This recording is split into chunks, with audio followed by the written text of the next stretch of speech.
Hello and welcomes to English DNA. आज का जो अपना वीडियो है वो राजस्थान जेईई के स्टूडेंट्स के लिए है। ये राजस्थान जीके की जो अपनी सीरीज़ है उसका दूसरा वीडियो है। इससे पहले एक वीडियो आया था, उसमें मैंने राजस्थान जेईई का जो सिलेबस है राजस्थान जीके का उसका कंप्लीट एनालिसिस किया था और आपको बताया था कहाँ से क्वेश्चंस आते हैं, कैसे क्वेश्चंस आते हैं और अपन इसको कैसे प्रोसीड करने वाले आगे। ठीक है, उसके साथ में आपको एक छोटा सा काम भी दिया था आपके भले का।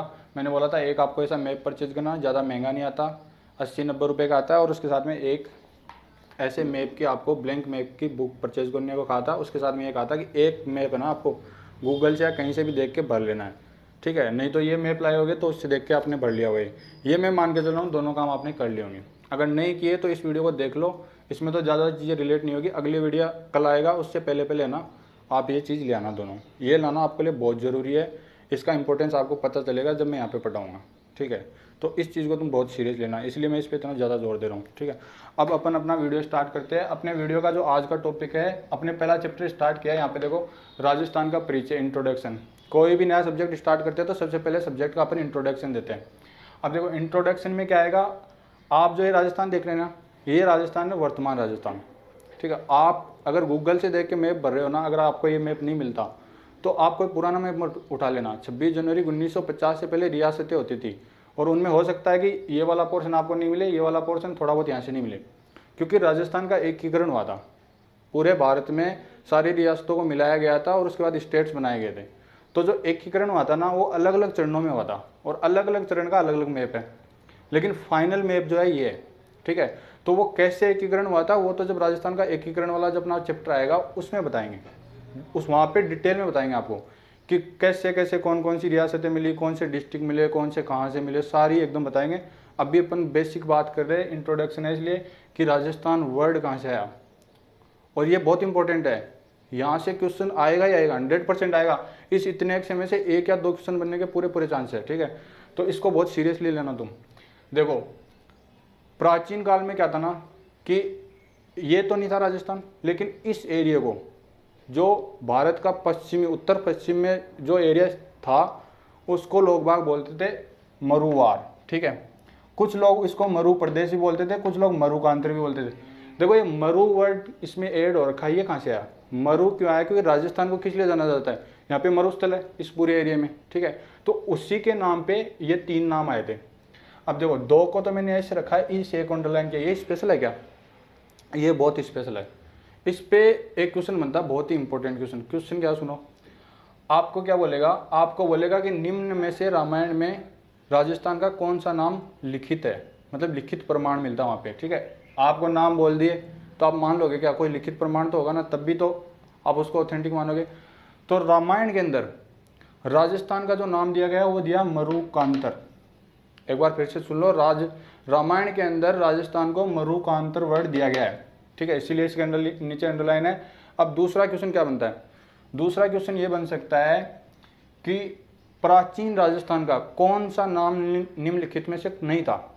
आपको तीन नाम दे देगा, मरुवार, मरु प्रदेश, मरुकांतर, एक दे देगा राजस्थान। देखो मैं फिर बोल रहा हूँ, ये वर्तमान राजस्थान है और राजस्थान जो नाम है ना इस मैप का, इस मैप में जो राजस्थान दिखाया गया उसका है। ठीक है, और ये जो है प्राचीन नाम है। तो आपको ध्यान रखना उस, ये जो क्वेश्चन आएगा ना कि निम्न में से कौन सा प्राचीन नाम नहीं है, तो आपको राजस्थान को टिक करना वहाँ पे। आप सोचो क्या राजस्थान तो नाम है ही है, कहीं लॉजिक लगा लो, तो वहाँ पे लॉजिक नहीं लगेगा। इसमें बिल्कुल ध्यान रखना, बहुत इस पर मैं बहुत ज़्यादा जोर दे रहा हूँ। यहाँ पहली लाइन से दो क्वेश्चन बन जाएंगे यार, आगे तो पढ़ोगे तो बात अलग है। चलो देखते हैं, ये एक ग्रंथ है पूरा जो मूणोत नैणसी ने लिखा था, इसका नाम है नैणसीरी ख्यात। 2013 में जो WRD का पेपर हुआ था जिसमें 80-40 था, मैंने जब एनालिसिस किया था पेपर्स का तब बताया था, वहाँ पे ये क्वेश्चन पूछा गया था, नैणसीरी ख्यात किसने लिखी थी, मूणोत नैणसी ने। ठीक है, पता चल गया ना, बहुत ज़्यादा इंपॉर्टेंट है, आपके आ चुका है ये, बहुत सारे एग्जाम में बहुत बार आता है। अब देखो मैंने यहाँ पे कुछ वर्ड लिखे हैं, मैं बोल तो बहुत कुछ रहा हूँ लेकिन लिखे तो थोड़ा बहुत ही है, आपको टेंशन नहीं लेनी। ये मैंने सिर्फ हिंट के लिए लिखे हैं, नहीं तो मैं बाद में लिखूंगा ना साथ में तो आपका टाइम ज़्यादा ख़राब होगा।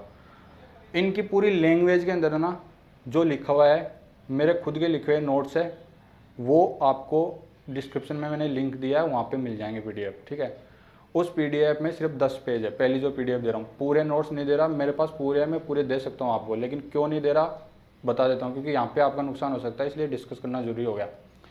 क्योंकि अगर मैं पूरे नोट्स दे दूंगा, तुम फोटोकॉपी कराओगे 2-4 पेज पढ़ के और उसके बाद पढ़ना चालू कर दोगे, उससे मेरा नहीं आपका नुकसान हो सकता। कैसे?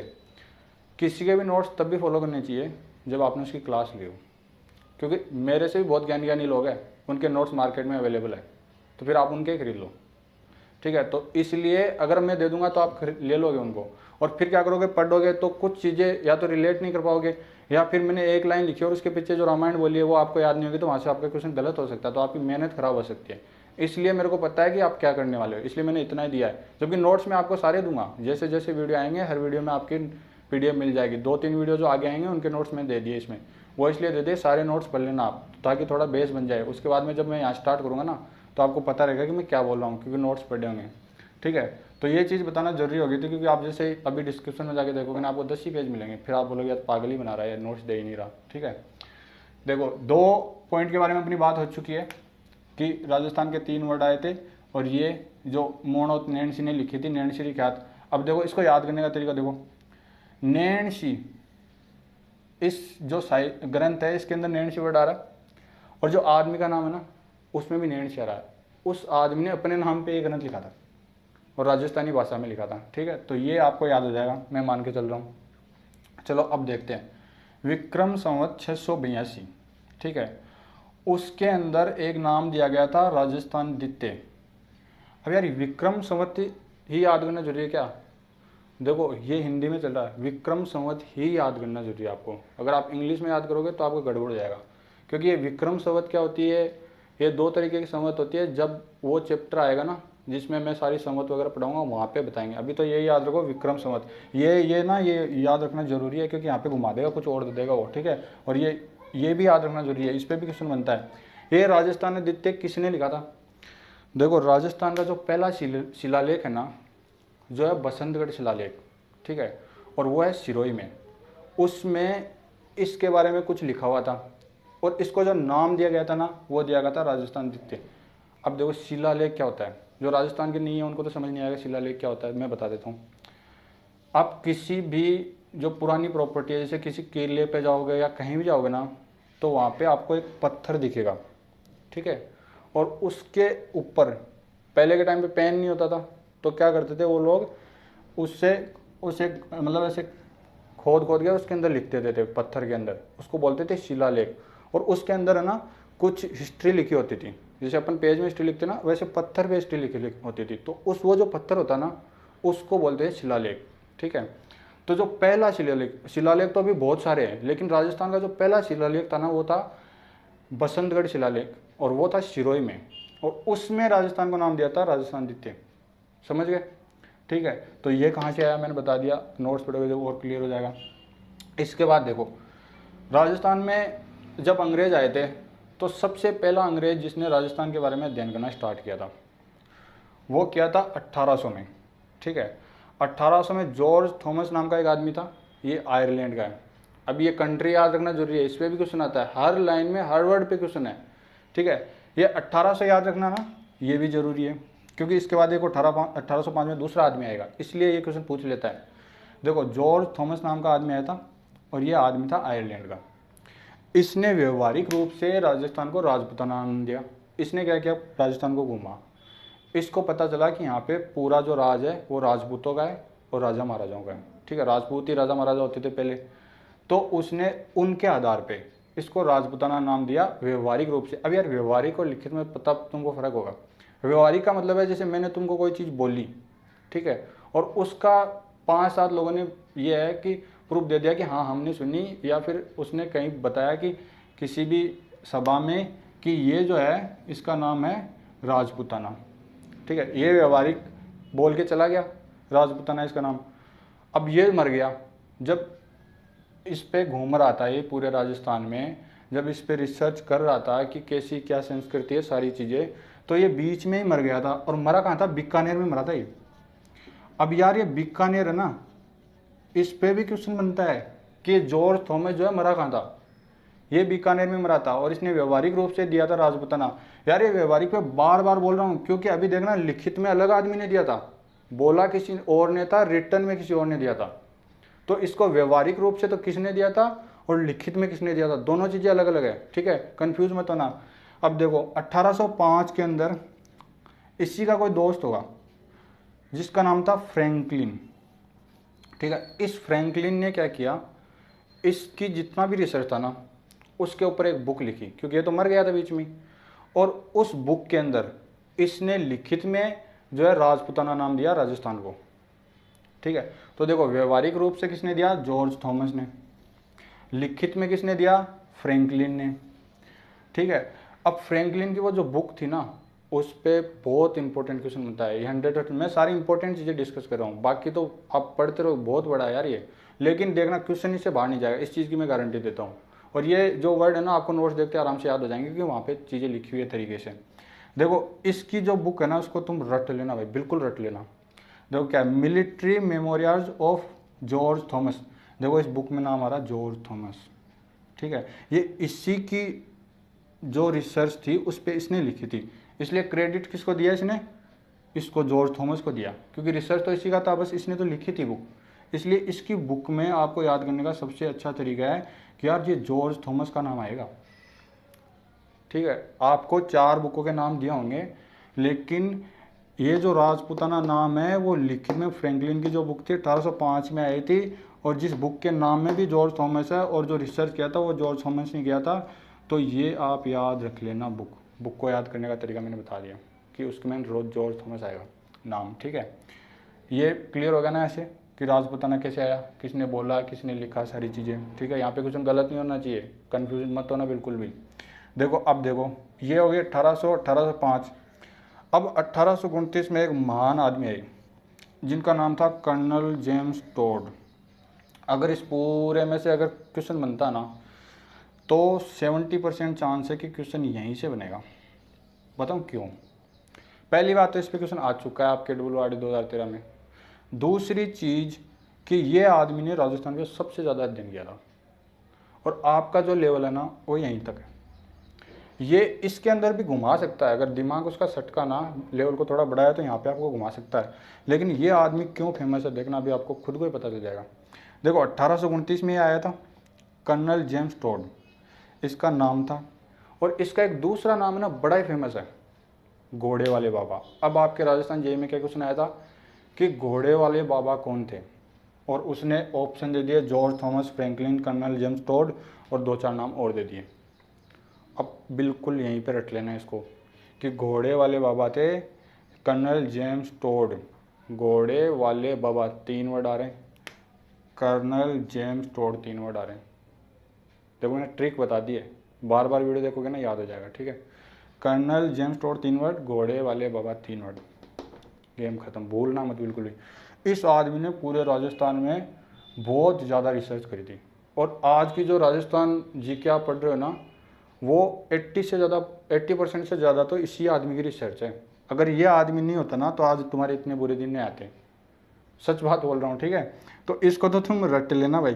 अब यार इसका नाम घोड़े वाले बाबा क्यों थे, कोई और भी तो नाम हो सकता है, इसके पीछे भी एक लॉजिक है। इसके पास घोड़ा था, और ये पूरा रिसर्च ना इसने घोड़े से किया। उस टाइम ना तो ट्रेन थी ना बस थी, इतना ट्रांसपोर्ट तो था नहीं, तो घोड़े होते थे, ऊँट होते थे। तो ये घोड़ा लेके घूमता रहता था, पूरे राजस्थान में रिसर्च करता था, तो इसका नाम घोड़े वाले बाबा दूसरा नाम पड़ गया था। चलो ठीक है, अब इसकी बुक के बारे में बात करते हैं। जब आदमी ने रिसर्च किया है तो वो कुछ लिखेगा उसके ऊपर, तभी तो कर रहा है, तो बुक तो पक्की छापी है इसने। देखो बुक क्या छापी इसने, इसकी बुक है the annals and antiquities of Rajasthan. The annals and antiquities of Rajasthan. 2-3 बार बोल रहा हूँ ना, मैं रिपीट कर रहा हूँ, ये इसलिए बोल रहा हूँ कि यार बार बार आपके दिमाग में हिट करे ना तो थोड़ा बहुत बैठ जाए दिमाग में। ठीक है, रिपीट करने का मतलब बस इतना सही है, चाहूँ तो एक बार बोल के चल जाऊँ, लेकिन 2 मिनट बाद भूल भी जाओगे आप। यहाँ पे मेन मोटो है कि याद होना चाहिए। पढ़ तो आप बुक में भी सकते हो, सब कुछ दिया हुआ है, लेकिन वहाँ याद नहीं होता, चीज़ें रिलेट नहीं होती। ठीक है, तो कोई ये सोचे कि यार ये तो बार बार रिपीट कर, बहुत बार रिपीट करूँगा अभी तो, और तुमको सुनना भी पड़ेगा अगर तुमको सिलेक्शन चाहिए तो। देखो the annals and antiquities of Rajasthan, ये इसका कर्नल जेम्स टोड की बुक का नाम था। अब यार इस बुक का इसने क्या किया ना, इसने पहले एक नाम रखा, इस बंदे को पसंद नहीं आया वो नाम, फिर इसने दूसरा नाम रखा। अब अपनी किस्मत कितनी बुरी है यार, ये नाम भी चेंज कर रहा है बार बार। एक ही चीज़ है, उसमें एक ही तरीका का मटेरियल है, और नाम चेंज कर दे रहा है, अपना काम बढ़ा रहा है बिना फालतू में। देखो इसका पहले क्या नाम था, the western and central state Rajputana of India. देखो ये नाम तुमको बुक का ना नाम आराम से याद हो जाएगी। एक बात हो, राजस्थान इंडिया के कौन से कोने में है? इसने बोला वेस्टर्न एंड सेंट्रल, जबकि अगर क्वेश्चन आता ना तो इसका आंसर ये नहीं होगा, उसका मैं बताऊंगा आगे क्या आंसर होगा। तो इसके हिसाब से वेस्टर्न एंड सेंट्रल, क्योंकि यार उस टाइम तो यही राजस्थान नहीं था ना, इसने जो हरियाणा दिल्ली ये वाला जो टच है सेंट्रल वाला एमपी वाला, उसको भी राजस्थान माना था, इसलिए इसने इसका नाम दिया सेंट्रल एंड, ये देखो वेस्टर्न एंड सेंट्रल स्टेट, ठीक है, western and central state Rajputana. Rajputana नाम तो पहले ही यहाँ से फेमस हो चुका था ऑफ इंडिया। अरे बुक का नाम आप रिलेट करके आराम से याद कर सकते हो इसका, ये है इसका पुराना नाम और ये है इसका नया नाम, ठीक है, ये नया वाला है रेड कलर में।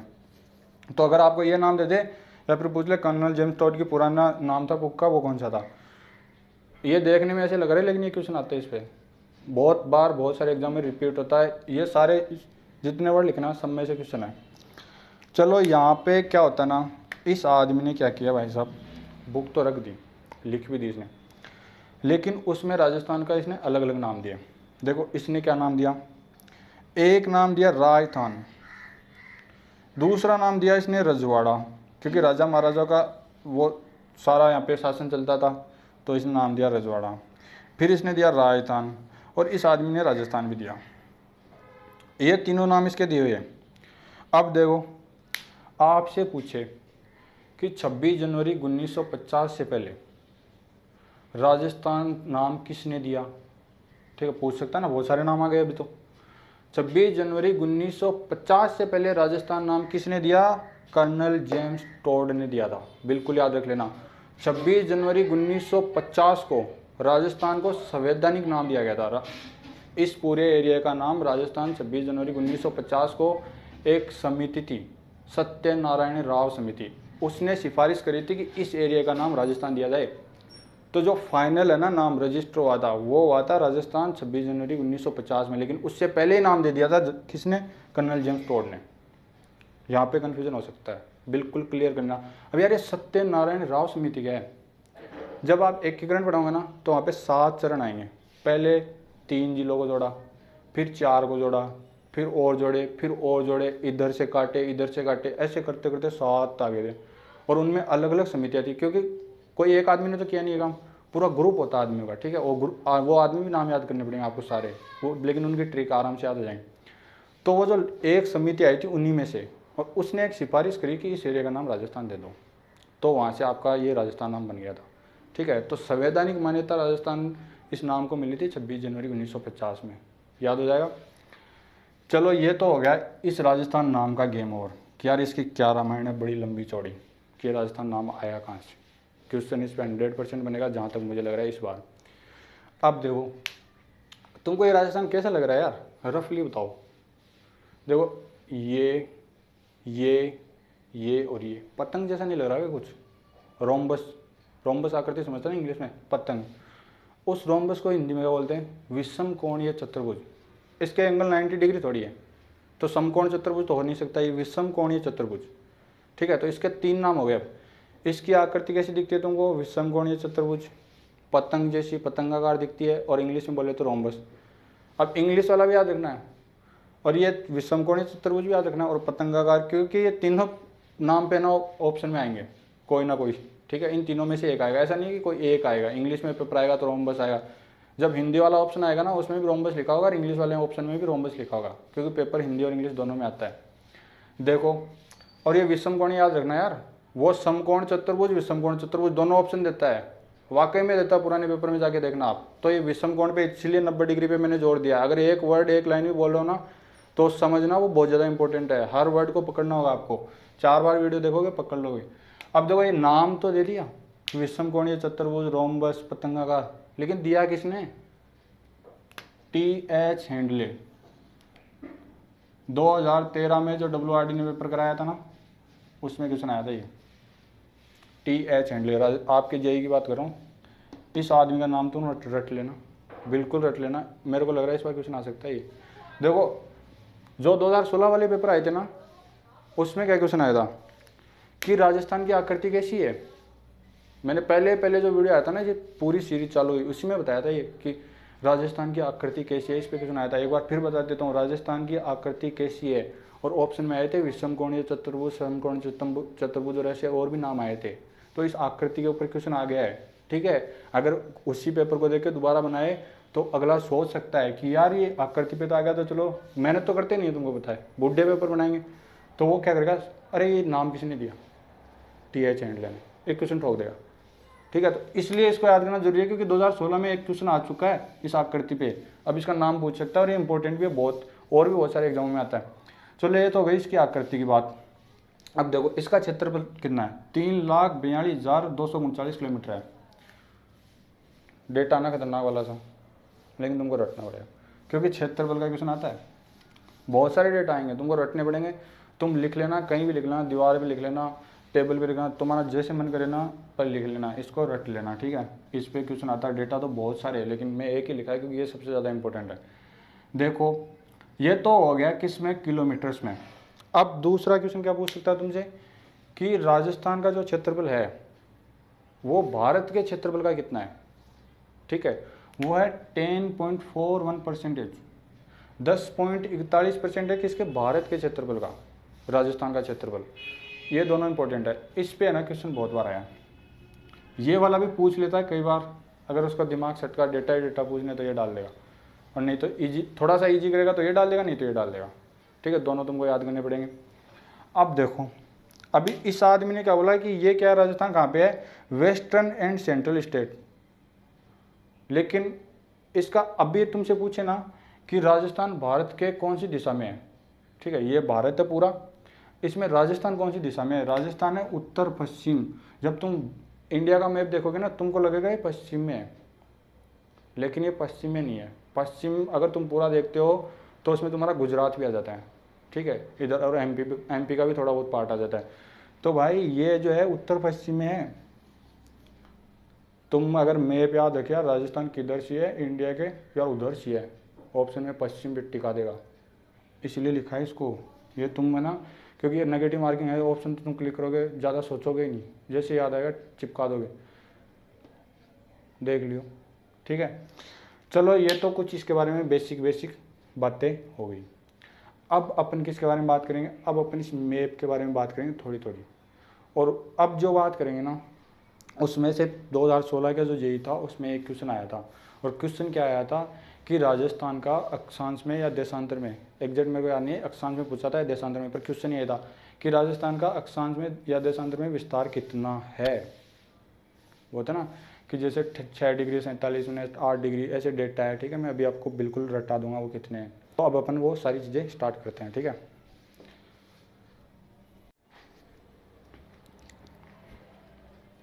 देखो राजस्थान की आकृति कैसी है ये मैंने बता दिया आपको। ठीक है, पतंगाकार है, विषमकोणीय चतुर्भुज है, TH हैंडलर ने दी थी, रोम्बस है। ठीक है, ये सब बता दिया। अब इस पे जो अगला क्वेश्चन क्या बनते हैं, 3-4 टाइप के क्वेश्चन बनते हैं। वो क्या पूछेगा ना आपसे कि इसकी जो बाउंड्री है वो पश्चिम में कहाँ पे एंड होती है, कौन से गाँव में, किस लोकेशन के ऊपर, उत्तर में किधर होती है, दक्षिण में किधर होती है, और उधर पूर्व में कहाँ होती है। ठीक है, ये इन सब पे क्वेश्चन आता है। ठीक है, तो अब 2-3 क्वेश्चन जो आगे वाले हैं उनके अब थोड़ी बात कर लेते हैं। देखो जो राजस्थान की बाउंड्री जहाँ पे नॉर्थ में सबसे टॉप पे एंड होती है ना, वो है 30 डिग्री 12 मिनट के ऊपर। ठीक है, देखा ना आपने, जो अक्षांश चलते हैं 0 डिग्री 10 डिग्री 5 डिग्री 30 डिग्री, उसी की बात कर रहा हूँ मैं। ठीक है, तो अगर आप इसको ऐसे देखोगे देशांतर में, तो इसका टॉप पॉइंट जो होगा वो होगा 30 डिग्री 12 मिनट। जो हॉरिजॉन्टल लाइन होती है ना उनको बोलते हैं अक्षांश, अगर नहीं याद है तो बता देता हूँ, और जो वर्टिकल लाइन होती है उनको बोलते हैं देशांतर। ठीक है, तो इसका देशांतर में सबसे टॉप पॉइंट कहाँ पे है, 30 डिग्री 12 मिनट के ऊपर।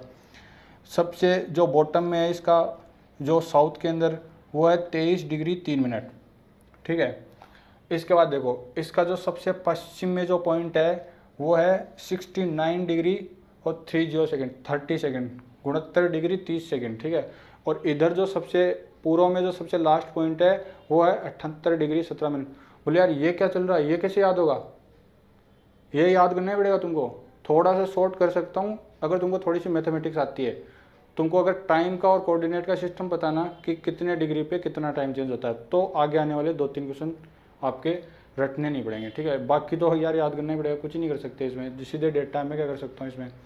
ठीक है, अब देखो ये तो बात हो गई यहाँ पे। अब इन डेटा से ही काम नहीं चलेगा, अब वो तुमको पर्टिकुलर गांव पूछेगा, डिस्ट्रिक्ट पूछेगा, यहाँ तक कि इसमें तो तहसील भी पूछ लेता है, बाकी समय तो नहीं।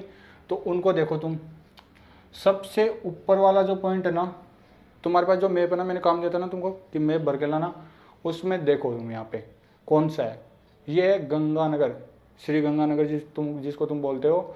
देखो गंगानगर का टॉप पॉइंट है यहाँ पे, न कि हनुमानगढ़ का, क्योंकि इतनी बाउंड्री आपके गंगानगर के साथ टच हो रही है। तो आप हनुमानगढ़ और गंगानगर में कंफ्यूज हो सकते हो, बाकी तो किसी में कंफ्यूज नहीं हो सकते, क्योंकि बाकी तो आपको जब मैं मैप रटाऊंगा ना, अगले वीडियो मैप पे चलेगा पूरा, तब आपको पता चल जाएगा। लेकिन यहाँ इन दोनों डिस्ट्रिक्ट में कंफ्यूज मत होना। तो सबसे ईजी क्वेश्चन बनाएगा ना, तब तो डिस्ट्रिक्ट पूछेगा तुमसे। अगर उससे एक लेवल ऊपर का क्वेश्चन बनाया ना, तो तुमसे गाँव पूछेगा। देखो यहाँ पे कौन सा गाँव है तुम्हारा, यहाँ पे गाँव है कोणा गाँव, लिखा नहीं मैंने, तुम देख लो, कोणा गाँव है भाई। कोणा गांव जो है सबसे टॉप में है यहाँ पे। इधर गांव है तुम्हारे पास कटरा, ठीक है। कटरा और कोणा में कंफ्यूज मत होना, इसकी मैं तुमको ट्रिक बताऊंगा अभी, रुको। ये कटरा किधर है भाई, ये जैसलमेर में, मैप में देखो तुम, जैसलमेर सबसे लास्ट में। अब तुम कंफ्यूज कहाँ होगे, बाड़मेर और बीकानेर। देखो बीकानेर देखो कितना अंदर है, बाड़मेर भी कितना है। इसमें तो तुम्हारा बिल्कुल गलत नहीं होना चाहिए अगर डिस्ट्रिक्ट पूछता तो। यहाँ तो कन्फ्यूजन जैसा कोई सिस्टम ही नहीं है, वहाँ तुम थोड़ा बहुत हो सकते हो, लेकिन यहाँ तो नहीं होना चाहिए। जैसलमेर है, जैसलमेर का गांव है कटरा, ये विलेज लिखा हुआ है।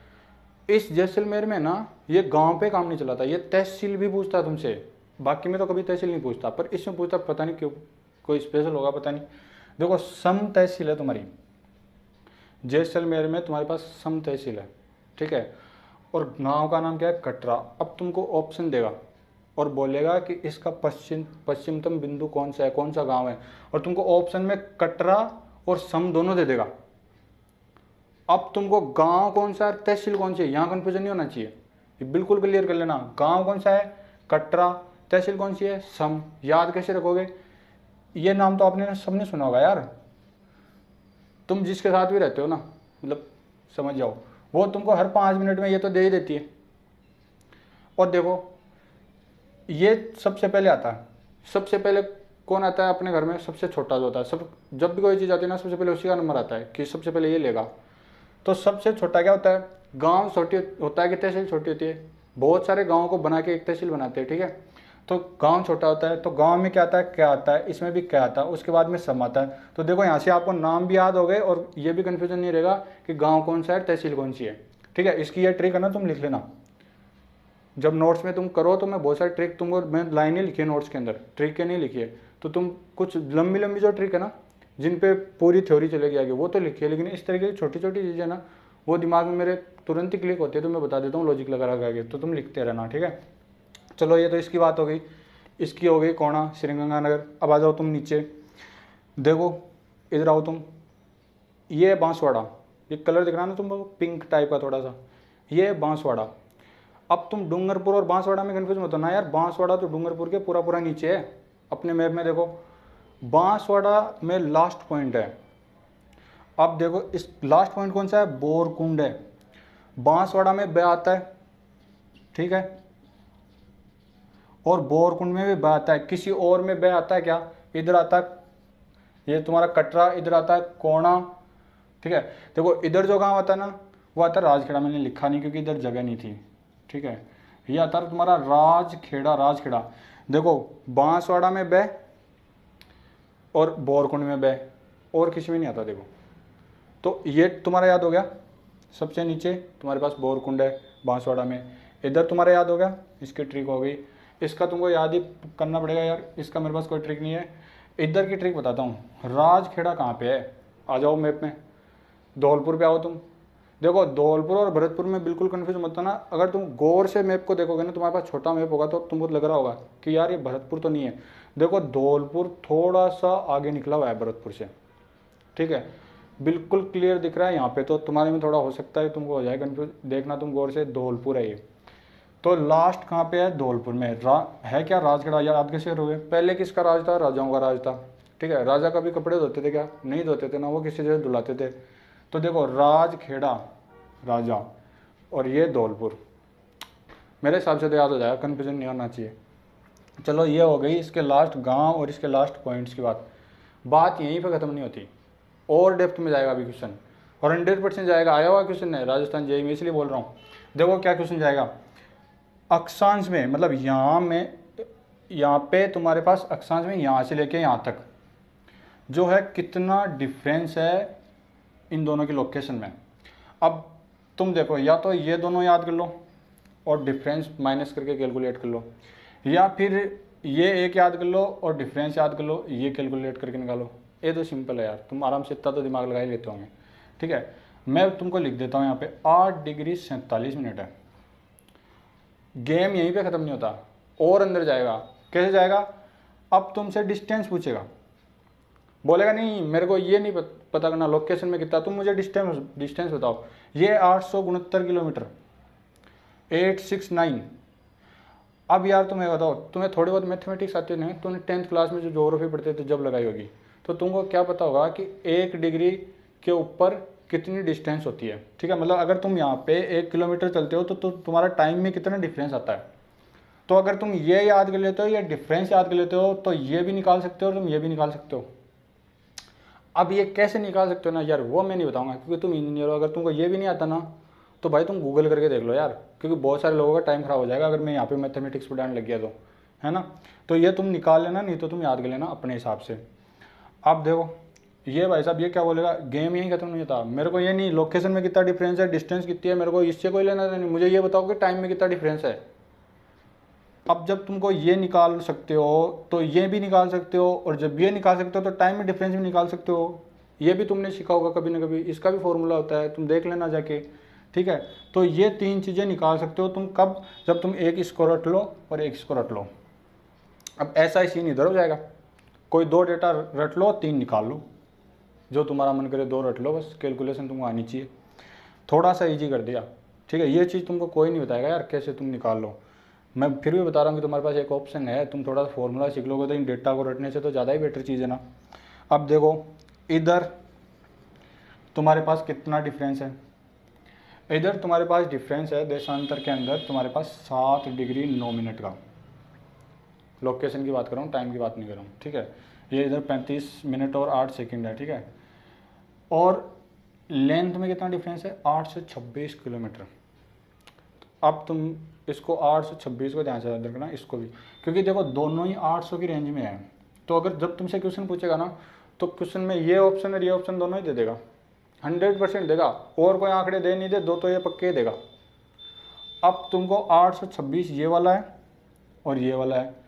अब तुम मैप को देखोगे ना तब तो तुम समझ ही नहीं पाओगे कि कौन सा लंबा है कौन सा चौड़ा है, क्योंकि डिफरेंस भी तो देख रहे हो यार कितना कम है।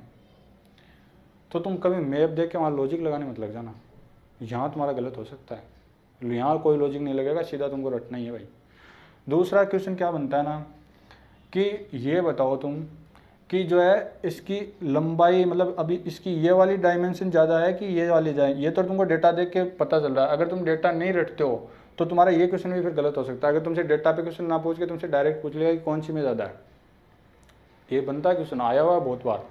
ठीक है, तो ये सारे डेटा तुमको याद करने ही करने पड़ेंगे, इसका कोई ऑप्शन नहीं है। जितनी ट्रिक हो सकती थी मैंने बता दी। ठीक है, अब देखो तुम कर्क रेखा के ऊपर और क्वेश्चन बनता है एक। कर्क रेखा पे क्या क्वेश्चन बनता है तुमने देखो ना, मकर रेखा, कर्क रेखा। यार हिंदी में पढ़ाऊंगा यार, क्योंकि क्वेश्चन जो हिंदी में समझ में आएगा, तुम इंग्लिश में तो फिर घुमा देगा, नाम ही अजीबोगरीब है इसके। देखो कर्क रेखा निकलती है इधर से राजस्थान में। क्वेश्चन ये पूछेगा तुमसे कि कर्क रेखा की धरातल पे लंबाई कितनी है। कर्क रेखा की धरातल पे लंबाई है 26 किलोमीटर। अब ये धरातल वर्ड बोला ना, इसका भी कोई मतलब है। देखो तुमने 2 चीज़ें पढ़ी, एक तुमने पढ़ा होगा कि डिस्टेंस, और एक पढ़ी होगी तुमने दूरी। डिस्टेंस क्या होती है, 2 पॉइंटों के बीच की सीधी दूरी, मतलब दूरी पर दोनों पॉइंटों के बीच की सीधी दूरी। जो मतलब दूरी का सबसे शॉर्टेस्ट पार्ट होता है वो डिस्टेंस होता है। ठीक है, और दूरी क्या होती है, कोई भी पाथ तुम रेंडमली चूज कर लो वो सारी दूरी होगी। अब देखो 2 पॉइंट के बीच की सबसे कम डिस्टेंस ये तुम धरातल पे मेजर नहीं कर सकते, इसके लिए तुमको सैटेलाइट का यूज़ करना पड़ेगा। ठीक है, क्योंकि धरातल पे यूज़ करोगे तो धरातल कैसे होता है ऐसे, तो तुम वहाँ से चलोगे फिर नीचे जाओगे फिर ऊपर जाओगे सर्वे करोगे तो देखो दूरी आ रही है, डिस्टेंस नहीं आ रही। तो अगर तुमसे डिस्टेंस पे तो क्वेश्चन आएगा नहीं, क्योंकि इसका कोई आंकड़ा दिया हुआ नहीं है।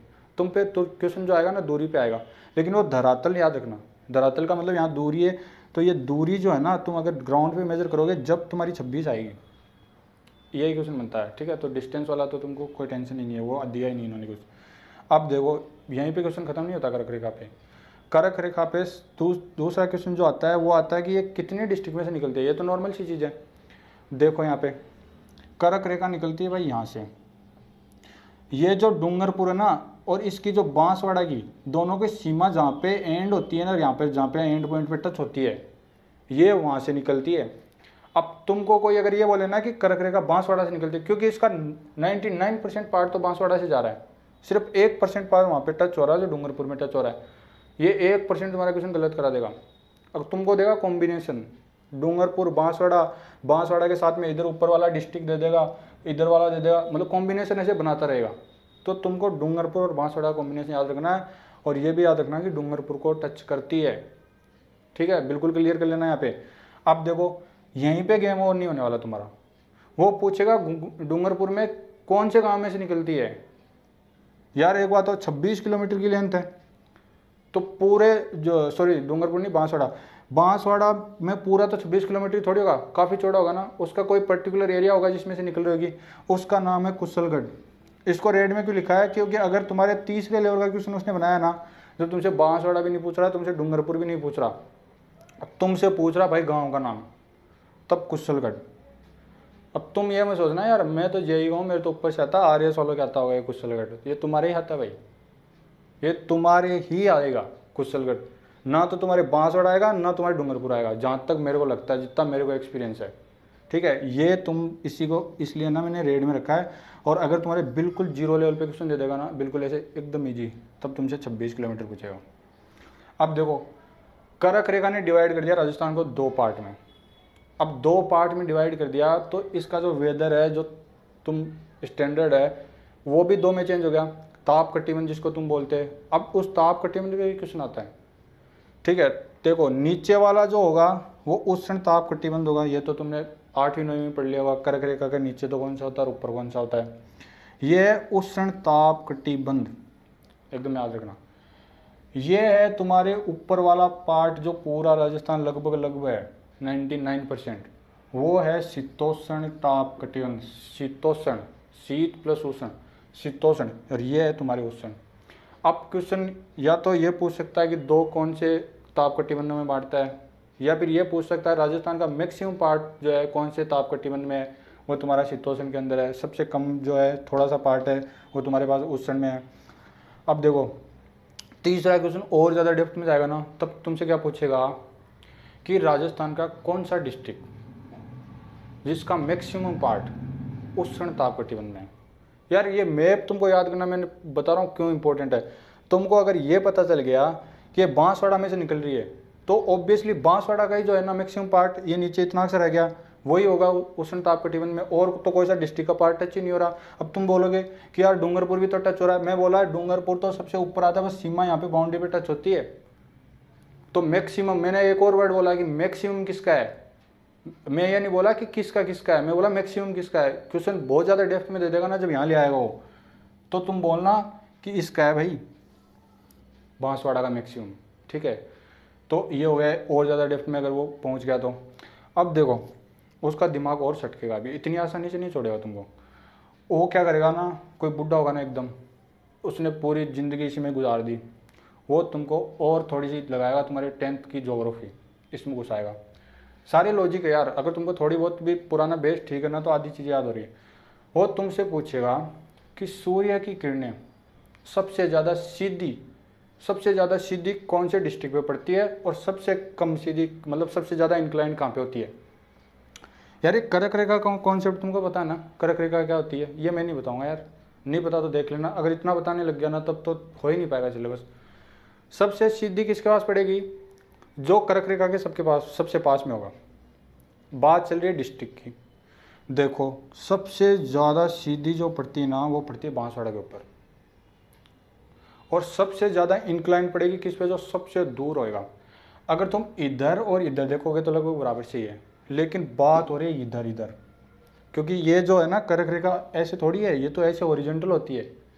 तो या तो इसमें से होगा या इसमें से होगा, ज़्यादा सोचने की जरूरत नहीं है। तो सीधी कहाँ पड़े, कर्क रेखा पे सूर्य एकदम सीधा होता है, उसके जो सबसे पास में होएगा उस पर सबसे ज़्यादा सीधी होगी, और जो सबसे ज़्यादा इंक्लाइन किस पे होगी, जो सबसे दूर होगा, सबसे दूर कौन सा है, श्रीगंगानगर। श्रीगंगानगर पे सबसे ज़्यादा इंक्लाइंड होगी और सबसे कम इंक्लाइंड कहाँ पे होगी? बांसवाड़ा पे होगी।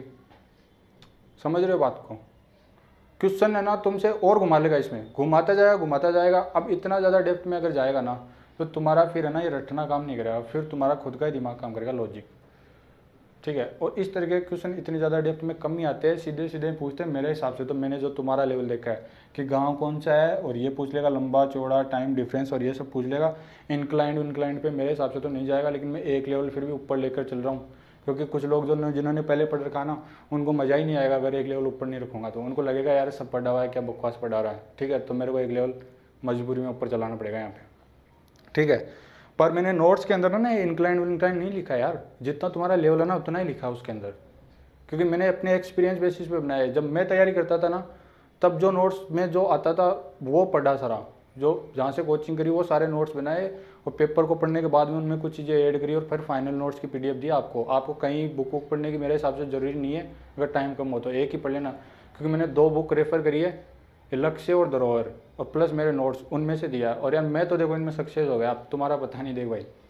ठीक है, तो ये ठीक है, इतना ही करेंगे आज क्योंकि वीडियो लंबा हो जाएगा। इसके बाद में अपन इस मैप पे आएंगे, international boundary, inter state boundary, किस डिस्ट्रिक्ट की किसके साथ कौन सा डिस्ट्रिक्ट है कौन सा नहीं है, ये तब याद होगा तुमको जब ये मैप तुम्हारे पास होगा। मैं तुमको मैप रटाऊंगा, पूरे मैप का पूरा तुमको ना भ्रमण करा दूंगा, राजस्थान घुमा दूंगा तुमको लाइव एकदम, और उसके बाद में तुमको सारी चीज़ें बताऊंगा। ठीक है, तो अभी तो ये नहीं करेंगे, अगले वीडियो में करेंगे जो कल आएगा। तो अभी तो तुम क्या करना, अगर तुम्हारे पास मैप नहीं है तो तुम फटाफट ले लो, डाउनलोड कर लो, ले आओ PDF कहीं से भी ले आओ और कुछ भी कर लो, नहीं तो तुम्हारे वीडियो छूटते जाएंगे, लास्ट में बहुत सारे हो जाएंगे। ठीक है, वैसे वीडियो इतने लंबे लंबे आ रहे हैं, देख रहे हो तुम। ठीक है, अभी इस वीडियो को यहीं पे एंड करते हैं। Thank you so much.